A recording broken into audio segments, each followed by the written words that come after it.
नमस्कार दोस्तों, स्वागत है आपका हमारे चैनल टेल्स बाय यशु पर। यहाँ पर आपको मिलेंगी रोचक और सस्पेंसफुल कहानियाँ। अगर आपको यहाँ पर हमारी कहानियाँ पसंद आती हैं तो कृपया करके आप हमारी वीडियोस को लाइक करें, इसको अपने दोस्तों को साथ शेयर करें और साथ के साथ अपना कमेंट करना ना भूलें। अगर आप इस चैनल पर नए हैं तो कृपया करके इसे सब्सक्राइब भी करें। आपका ज़्यादा समय न लेते हुए चलो आज की कहानी को शुरू करते हैं। पिछले एपिसोड में हम सब ने सुना था कि यहाँ पर अनिका और अलेक्जेंडर दोनों अपने कमरे में सो रहे थे। तभी वहाँ पर अब एक औरत आती है और वो बड़े ही प्यार से अब अलेक्जेंडर के सिर को सहलाती है।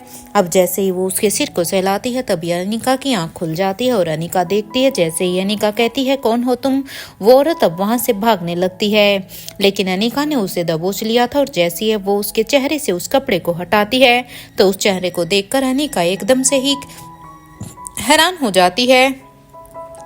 उस चेहरे को देखकर ऐसा लग रहा था जैसे अनिका अब अपने सेंस में ही नहीं थी। बस उसके मुंह से सिर्फ इतना ही निकलता है, आप जिंदा है। बस ये कहते हुए अनिका को एक गहरा शौक लगा था।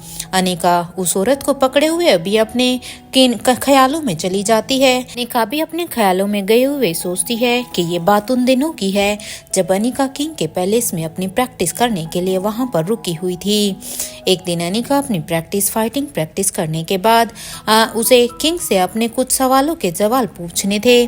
उसे उससे कुछ पूछना था, इसलिए अब अनिका अपनी प्रैक्टिस को करके सीधा ही वो यहाँ पर फ्रेश ना होकर सीधा ही किंग के रूम की तरफ चली जाती है।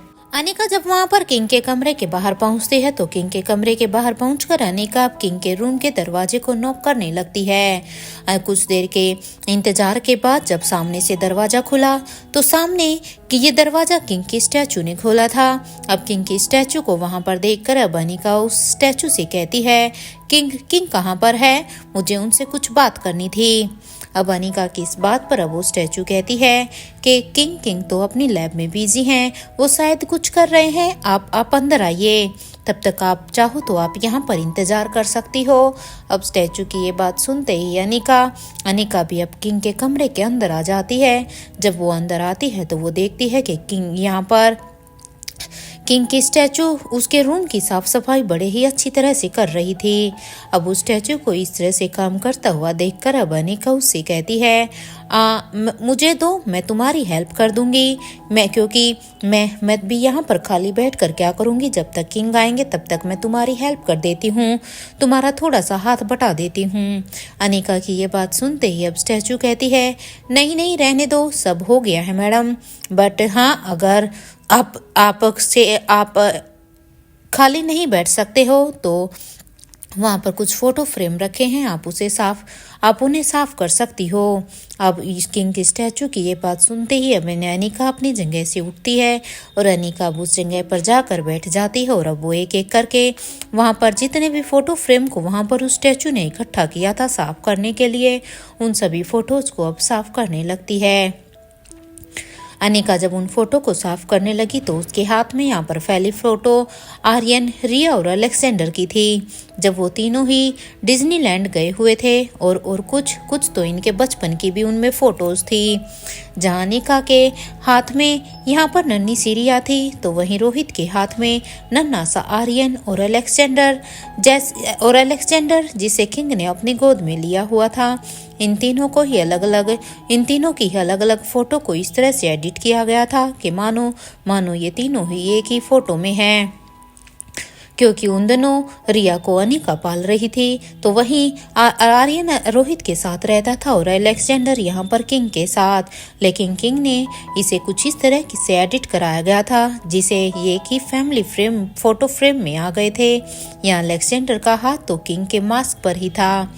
इन फोटोज को साफ करते हुए ही अनिका उसे साइड में रखते हुए जा रही थी, क्योंकि अनिका एक एक फोटो को साफ कर उसे रख रही थी।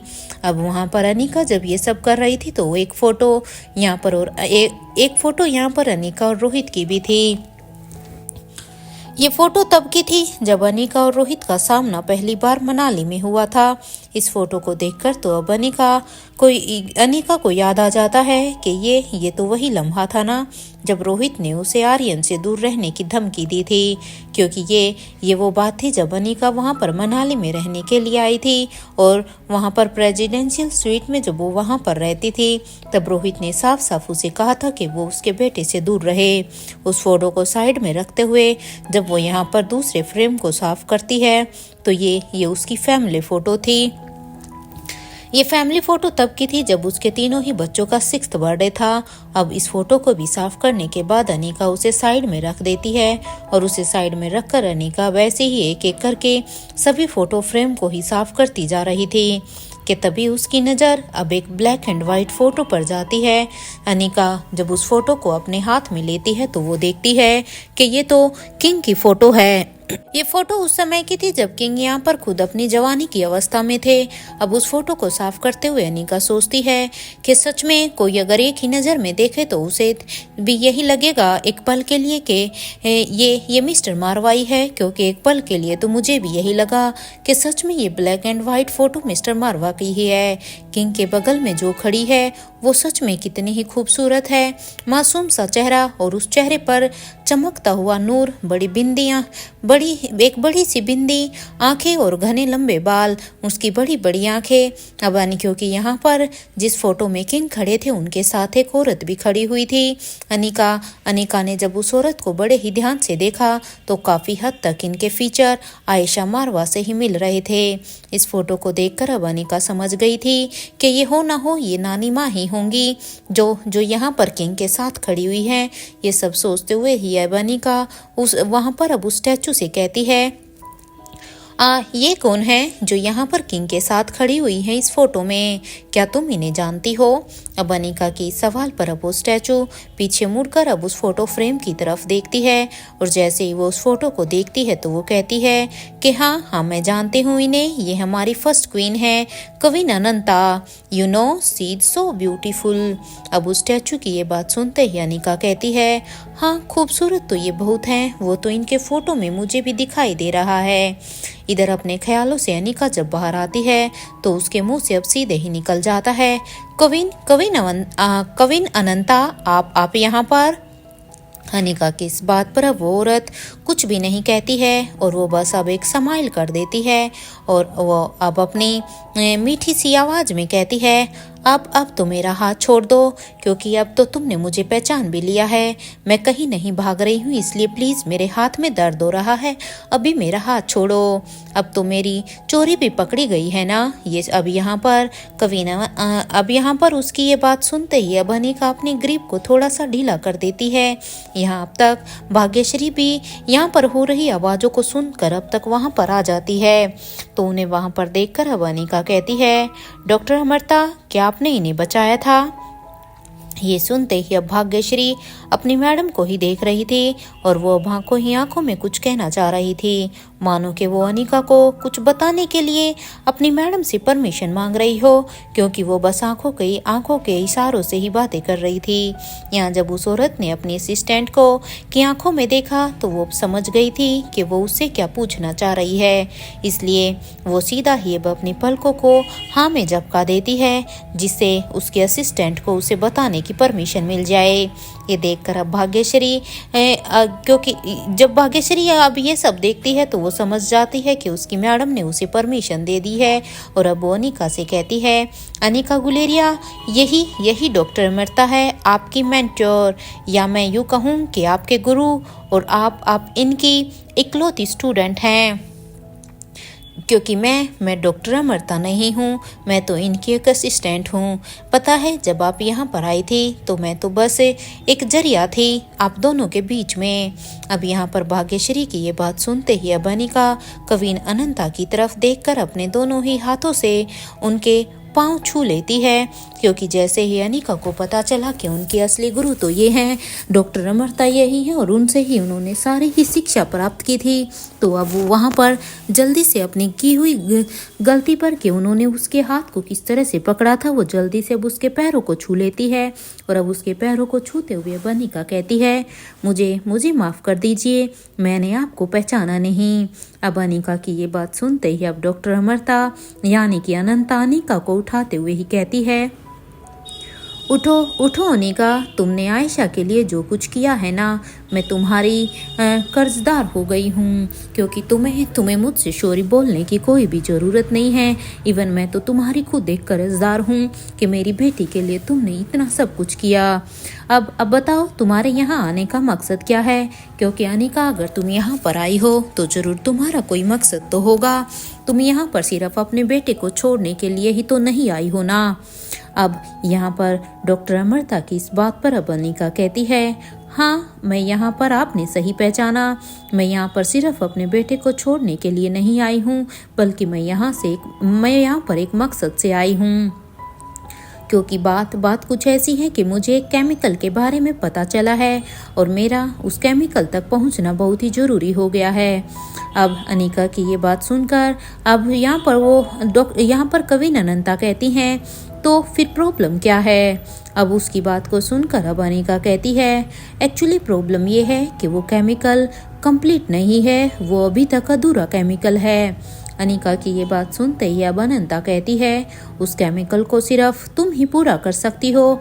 आई नो, क्योंकि तुम्हारे अंदर वो खूबी है, तुम उसे कंप्लीट कर सकती हो, क्योंकि तुमने ये काम पहले भी तो किया है, तो फिर आज इतना क्यों सोच रही हो? और हाँ, तुम उस केमिकल को पूरा करने के लिए जिन हब्स की तलाश में यहाँ तक आई हो ना, वो हब्स तुम्हें उस हिल पर मिलेंगे।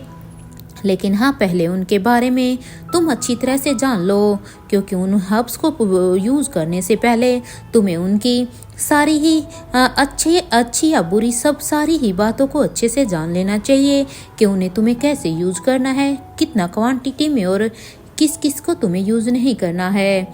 अब अनंता की इस बात पर अनिका कहती है कि वो किंग ने मुझे एक बुक दी थी जो कि हब से रिलेटेड ही थी, और मैंने उस बुक को पढ़ा है, इसलिए मुझे इन हब्स के बारे में नॉलेज है, क्योंकि मैं पहले से ही उस बुक को पढ़ चुकी हूँ।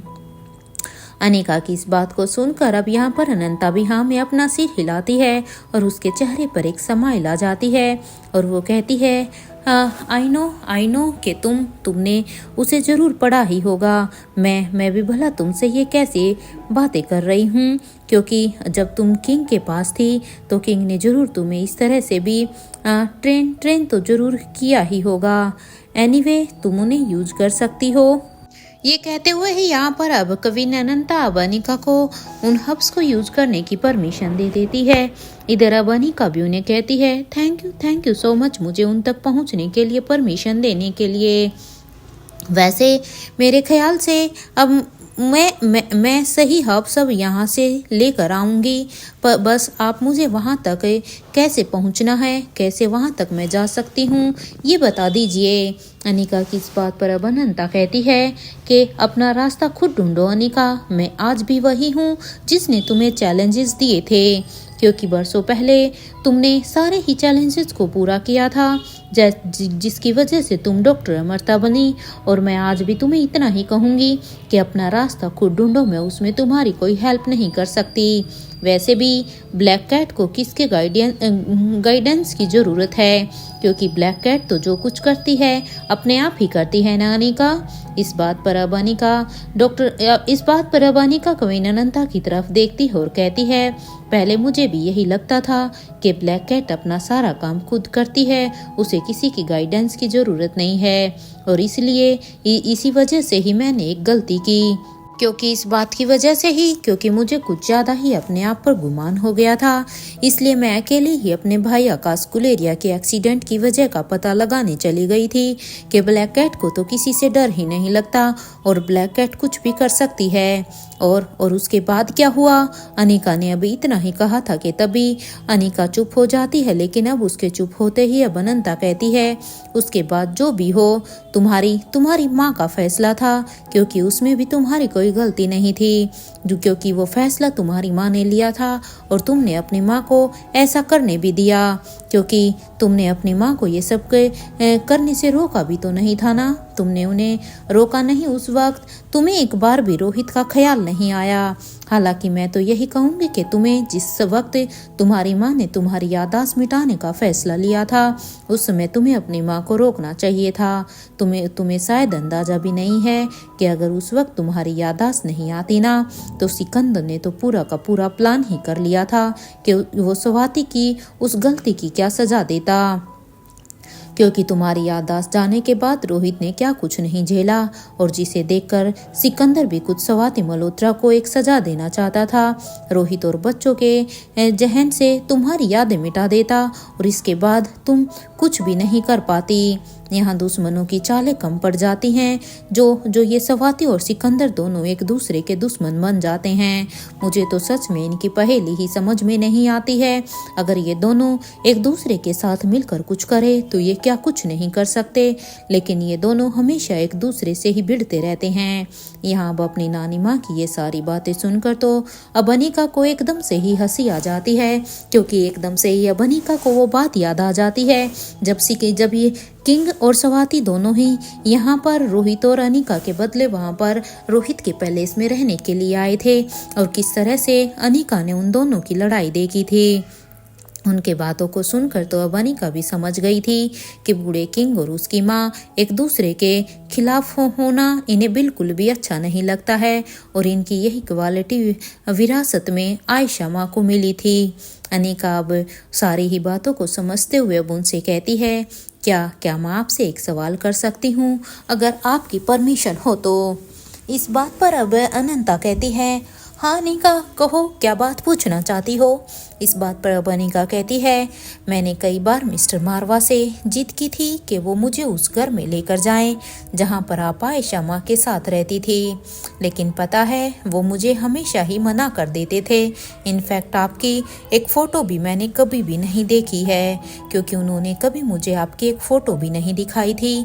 अगर देखी भी थी तो बस किंग के पैलेस में, क्योंकि मिस्टर मारवा ने तो मुझे फ़ोटो दिखाई भी नहीं। वो तो मेरी अच्छी किस्मत थी कि मैं जब किंग के पैलेस में प्रैक्टिस के लिए गई हुई थी, उस फाइट को सीखने के लिए गई थी, तो तब एक दरमियान मुझे आपकी फ़ोटो दिख गई थी। अनिका की इस बात पर अब अनंता कहती है, ये मेरी इच्छा थी जिसे रोहित और आयशा ने पूरा किया था, क्योंकि मैं चाहती थी कि किसी को भी मेरे बारे में कुछ भी पता ना चले, इसलिए रोहित और आयशा ने कभी किसी को कुछ नहीं कहा। ये सुनते ही अब अनिका कहती है, मेरे मन में बहुत सारे ही सवाल हैं, लेकिन मुझे अब तक उनके जवाब नहीं मिले थे। क्या आप मेरे सवालों का जवाब देंगी? क्या आप दे सकती हैं क्या मेरे सवालों का जवाब? अगर आप मेरे सवालों का जवाब देंगी तो फिर मैं उन्हें पूछना शुरू करूँ। अनिका की इस बात पर अब अनंता कहती है, हाँ अनिका क्यों नहीं, लेकिन यहाँ नहीं, क्योंकि रात काफ़ी हो गई है और ठंड भी बढ़ रही है। इससे पहले कि हम दोनों की यहाँ पर कुल्फी जम जाए, अंदर चलो, हम अंदर चलकर इनके बारे में बात करते हैं। अब यहाँ पर अनंता की ये बात सुनते ही अब भाग्यश्री भी कहती है, मैडम आप दोनों अंदर चलो, मैं तब तक मैगी बना देती हूँ सभी के लिए। और वैसे भी आज अलेक्जेंडर बाबा ने ढेर सारी वेजिटेबल्स को अपने हाथों से तोड़ा है, तो अब उन वेजिटेबल्स का यूज़ भी हो जाएगा। अब यहाँ पर भाग्यश्री की ये बात सुनते ही अब अनंता कहती है, ठीक है, लेकिन उससे पहले तुम चाय बनाओ, क्योंकि उससे पहले हमें चाय पीनी है, और वो भी अदरक वाली। अब यहाँ पर अनंता की ये बात सुनते ही अब अनिका कहती है, क्या चाय मैं बनाऊँ? अब अनिका की ये बात सुनते ही अब भाग्यश्री कहती है, तुम्हें चाय बनाने लगी इस बात पर, तो क्या तुम भी चाय बनाने लग गई? इस बात पर अब अनिका कहती है, हाँ मुझे अब चाय बनानी आने लगी है, आप दोनों मुझे ऐसे क्यों देख रही हैं? इस बात पर अब अनंता कहती है, वो मुझे सालों पहले तुम्हारे हाथ से मैंने जो पिया हुआ सूप आज भी याद आ गया। बस इसीलिए हम दोनों को काफ़ी टेंशन हो गई थी कि कहीं चाय भी अब वैसी ही ना हो जैसे सालों पहले तुमने वो सूप बनाया था। एनीवे, अगर तुम आज चाय बनाना ही चाहती हो तो बना दो, लेकिन बशर्ते अनिका वो चाय पीने लायक होनी चाहिए। वो सूप की तरह नहीं होनी चाहिए। यहाँ पर ये बात करके ये तीनों ही अब एकदम से हंसने लग जाती हैं और ये हंसी मजाक करते हुए ही ये तीनों अब उस रूम के अंदर आ जाती हैं। अब उस रूम में आने के बाद अब अनिका को अब ये सच पता चला कि आखिर क्यों उसे इस रूम में आने की इजाज़त नहीं थी, क्योंकि ये रूम यहाँ पर अब अनंता का था और ये तीनों भी अनंता के रूम में ही आती हैं, क्योंकि अनिका के रूम में तो वहाँ पर अभी अलेक्जेंडर सो रहा था।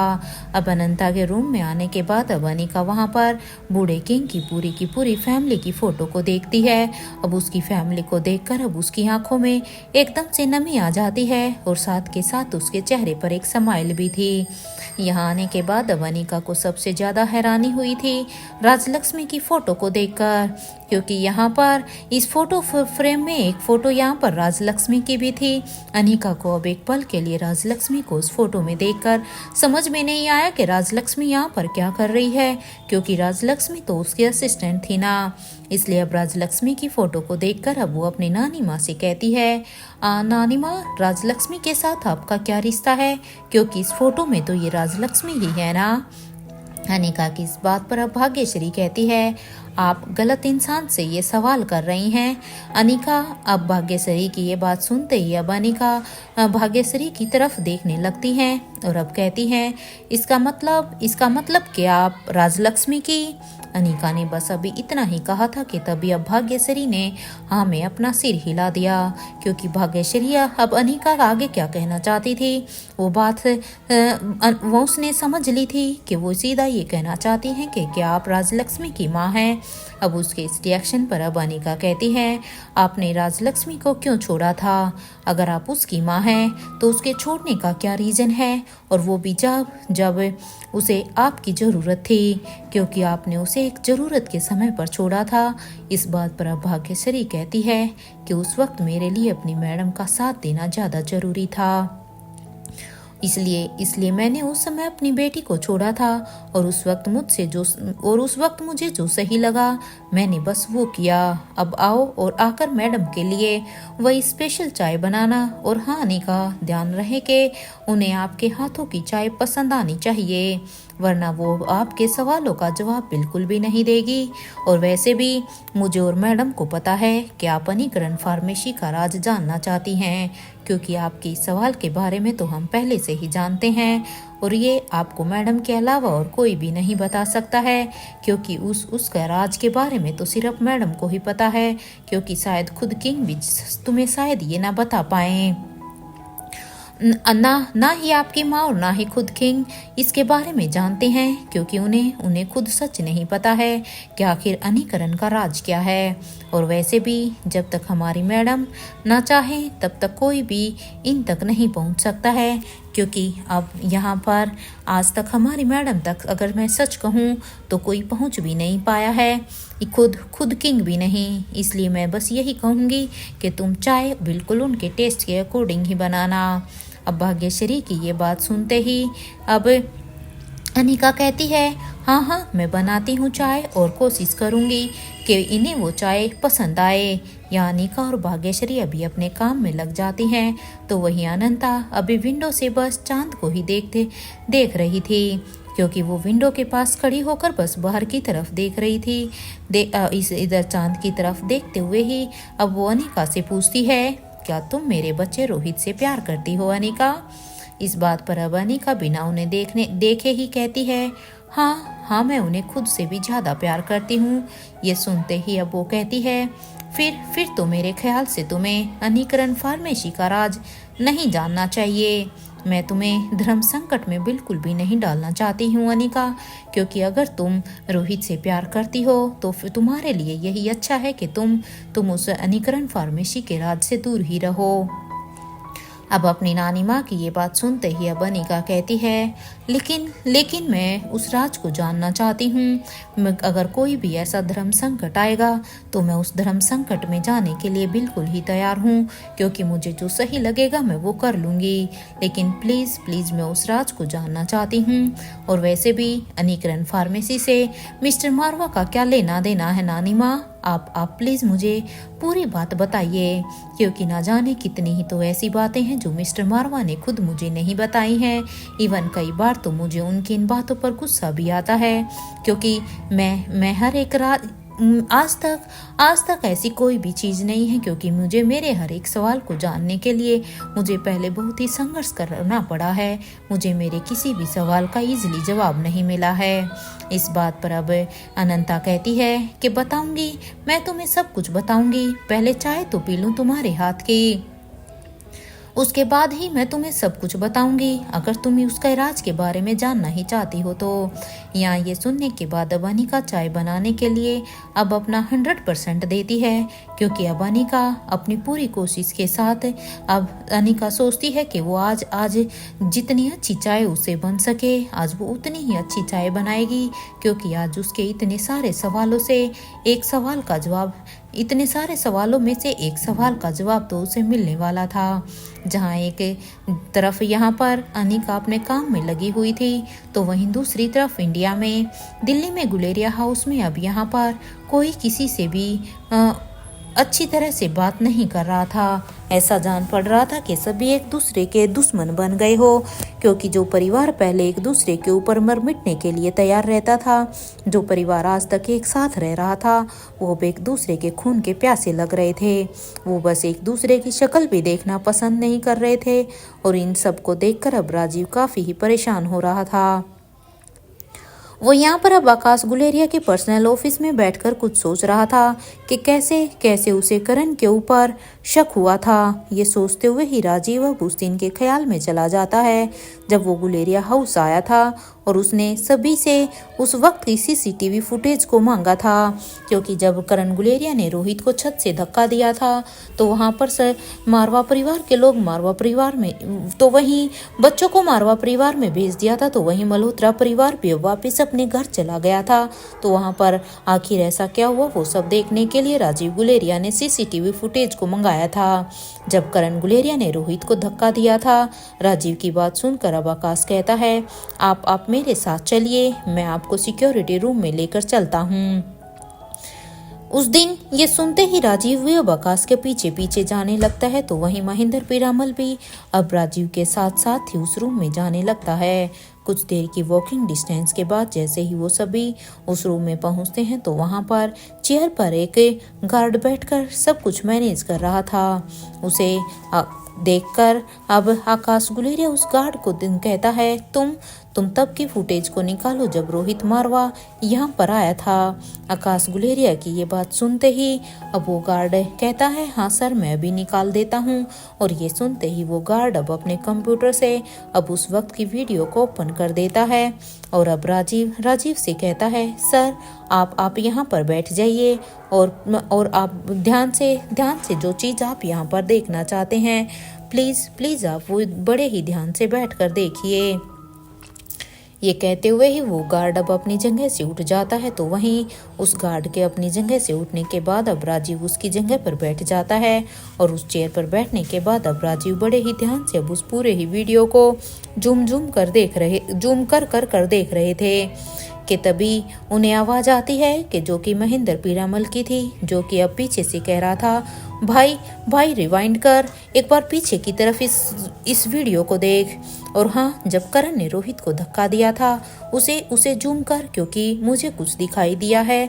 और हाँ, इस एंगल के कैमरे की फुटेज को देखते हैं। ये सुनते ही अब राजीव ने ठीक वैसे ही किया जैसा कि महेंद्र ने उसे पीछे देखकर कहा था। उस वीडियो को देखने के बाद अब आकाश गुलेरिया भी कहता है पापा तो अपने सेंस में ही नहीं लग रहे हैं, क्योंकि पापा को देखकर तो ऐसा लग रहा है कि वो क्या कर रहे हैं, उन्हें कुछ अता पता ही नहीं है। ये सुनते ही अब राजीव और महेंद्र दोनों अब एक दूसरे को हैरानी से देखने लगते हैं।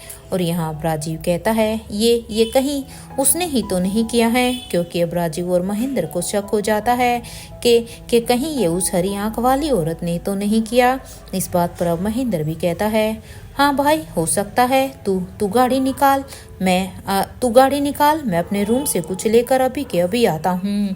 महेंद्र की इस बात पर अब राजीव कहता है जल्दी करो, हमारे पास ज़्यादा वक्त नहीं है, क्योंकि अगर ये सब उसने किया है तो वो आगे भी बहुत कुछ कर सकती है, क्योंकि करण का जो रूप यहाँ पर इस वीडियो में दिखाई दे रहा है, मैं 100% कह सकता हूँ कि ये उसी ने किया है। ये सब नेत्रा का किया धराया है। ये सुनते ही अब आकाश गुलेरिया कहता है, आप दोनों क्या बातें कर रहे हो? क्या किसके बारे में आप बात कर रहे हो? क्या कोई मुझे समझाएगा कि ये सब हो क्या रहा है? ये सुनते ही अब राजीव गुलेरिया कहते हैं, तुम अभी तुम्हारे लिए ये जरूरी नहीं है। अभी तुम इतना करो कि गुलेरिया हाउस के दरवाजे बंद कर दो। कोई भी गुलेरिया परिवार के अंदर